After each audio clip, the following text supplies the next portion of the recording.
अगर आप भी लेना चाहते हैं देश दुनिया की तमाम जानकारी तो आज ही सब्सक्राइब करें हमारे चैनल को। साथ ही नीचे दिए बेल आइकन को जरूर दबाएं ताकि हर अपडेट आप तक पहुंच सके। भक्तों ने 11 फरवरी को उत्तर प्रदेश के प्रयागराज में मौनी अमावस्या के अवसर पर गंगा नदी में पवित्र डुबकी लगाई। घाटों पर प्रार्थना करने के लिए बड़ी संख्या में लोग एकत्रित हुए। तीर्थराज प्रयाग में माघ मेले के सबसे बड़े स्नान पर्व मौनी अमावस्या पर स्नान करने आए लाखों श्रद्धालुओं पर पुष्प वर्षा हुई। प्रदेश सरकार ने हेलीकॉप्टर से पुष्प वर्षा कर आस्था वनों के प्रति कृतज्ञता ज्ञापित की। कार्तिक मास के समान ही पुण्य माघ मास की अमावस्या को मौनी अमावस्या कहा जाता है।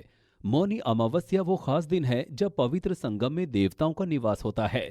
इसलिए इस दिन प्रयागराज में श्रद्धालुओं की भीड़ एक दिन पहले ही उमड़ पड़ती है और भीषण ठंड के बावजूद अर्धरात्रि से ही स्नान शुरू हो जाता है।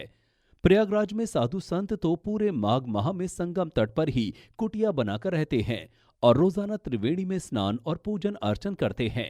इस बार कोरोना के चलते पहली जैसी छूटें तो नहीं है, लेकिन श्रद्धालुओं की भारी भीड़ फिर भी उमड़ रही है। मौनी अमावस्या को योग पर आधारित महाव्रत भी कहा जाता है। शास्त्रों में उल्लेख मिलता है कि यदि मौनी अमावस्या सोमवार को पड़ रही हो और उस समय प्रयागराज में महाकुंभ भी लगा हो तो वो सबसे उत्तम है। इस पर्व को मौनी अमावस्या इसलिए कहा जाता है क्योंकि इस दिन संतों की तरह शांत रहकर ईश्वर का नाम जपना चाहिए। शास्त्रों में तो मौनी अमावस्या के बारे में यहाँ तक कहा गया है कि सतयुग में तप से, द्वापर में हरिभजन से, त्रेता युग में ज्ञान से और कलयुग में दान करने से जो पुण्य प्राप्त होता है वही पुण्य प्रत्येक युग में माघ मास में यदि संगम स्नान कर लिया जाए तो भी प्राप्त होगा। इसके साथ ही यदि आप भगवान श्री विष्णु का आशीर्वाद प्राप्त करना चाहते हैं तो मौनी अमावस्या के दिन तिल या उससे बनी वस्तुओं का दान अवश्य करें। ऐसा करने से अनिष्ट ग्रहों की पीड़ा का शमन होता है और पूरे वर्ष घर में सुख शांति रहती है।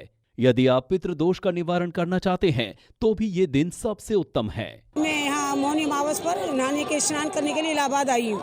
मैं मौन रह करके ही सोच रही हूँ कि मौन रह करके सारा कुछ करूँ जो है, और आज के दिन मौन रहना ही अच्छा होता है। मौन रहने से ही सारे हमारे पाप दोष जो भी हैं सारे मुक्त हो जाएं। गंगा मैया हमारे सब पाप दोषों को मुक्त करें।